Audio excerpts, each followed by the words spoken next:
Well, it's time for Money Time on Money9. I'm Shrestha Tiwari. Over to the top big stories of the day.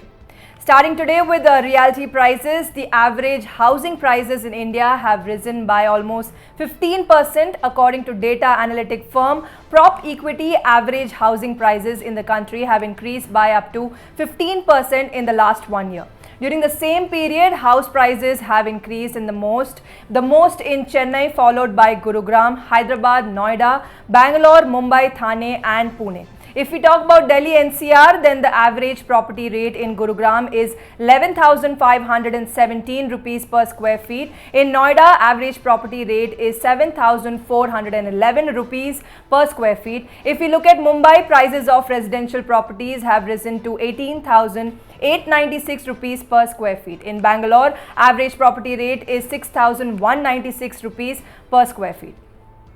And shifting focus to rising inflation, brokerage house Nomura has warned that common man in India can face high inflation waves in the coming days if India doesn't receive adequate rainfall. It has said that food prices, mainly prices of wheat and rice, can further increase if rains do not pour evenly throughout the country. Currently, rain gods have only shown mercy in central and south parts of India, but areas where rice is sown in the summer in north and northeast India haven't received proper rainfall this far.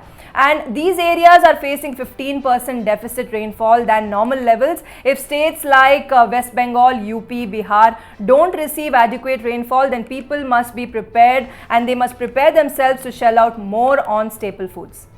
Well, there are no free lunches anymore. Wonder why I say that? Fintechs like PhonePe, Paytm, Google Pay offered a lot of cashbacks and other types of freebies to add customers. But now PhonePe and Paytm have started levying platform fee on mobile tariff recharge. According to media reports, some users have complained on social media that they were asked to pay some kind of platform fee when they tried to recharge their mobile phones. The fee is not applicable to all users at the moment, but it looks like these two fintechs will soon make it mandatory for all users to pay fees for recharging mobile tariff plans, payment of electricity bills and so on. Currently, consumers are required to pay 1 rupee for recharging mobile tariff plans on Paytm, while consumers are required to pay 2 rupees on PhonePe for it. Although Google Pay and Amazon Pay are not levying any such fees at the moment. And Franklin has made a comeback after facing court cases and various types of bans imposed by SEBI. Franklin Templeton has re-entered India's mutual fund industry. After getting SEBI's approval, it has launched its first NFO for the first time in the last 10 years. The NFO is known as Franklin India Balanced Advantage Fund. If you are looking for such a fund that would invest in your money in a diversified manner across large caps, mid caps and small caps, then you can consider applying for its NFO. The NFO opens on August 16, 2022 and closes on August 30th. Franklin Templeton President Avinash Satwalekar has said that the fund house will launch more mutual fund schemes in the next 6 to 12 months. Up next, NevaBupa Health Insurance has announced Travel Assure health insurance plan to enable customers to plan their overseas travel hassle-free with complete coverage for any unforeseen medical emergency.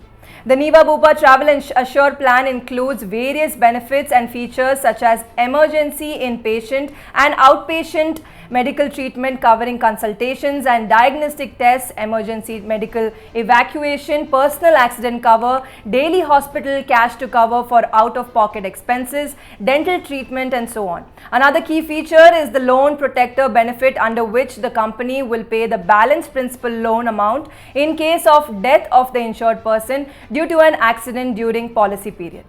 And FD interest rates soaring again on fixed deposits below 2 crore rupees. Utkarsh Small Finance Bank has increased interest rates. The bank has raised interest rates across all tenors as a result of the modification, and the new rates are effective as of July 25th, 2022 according to the bank's website. Senior citizens will now get interest rates ranging from 4.5% to 6.75% on deposits maturing in 7 days to 10 years, while the general public will receive rates between 4.00% and 6.25%. Next up, we have some juicy news for stock market enthusiasts. According to a report, domestic investors like mutual funds and retail investors hold larger stake than FIIs in 75 of the 100 large cap companies of the country. This report has been released by Wall Street brokerage Morgan Stanley. According to the brokerage firm, this has happened for the first time in the last 10 years. Other striking things that have been unearthed are that since 2014, promoters of these top 75 companies have been also continuously selling their stakes. Well, large caps have given reasonable returns over the last decade, but it seems that FIIs and the promoters have sensed something suspicious in large caps, that they have been continuously reducing their stakes in these companies. Well, if you invest in equities, then this one's for you. Shareholders of pharma company Sanofi India will get a special dividend of 193 rupees per share. The board of the pharma company has recommended one-time special dividend for the shareholders. The record date for payment of the dividend is August 8, 2022. So if you haven't bought shares of Sanofi India, but if you are planning to do so to get the dividends, then you must buy the shares 2 days before the record date, which means if its shares will be lying in your demat account at least till August 4th, then only then will you be eligible for credit of the dividends. Albeit Sanofi India hasn't given good returns in the recent past, it has plunged 18% year to date. On Wednesday, the scrip fell almost 4% to close at around 6,351 rupees per share.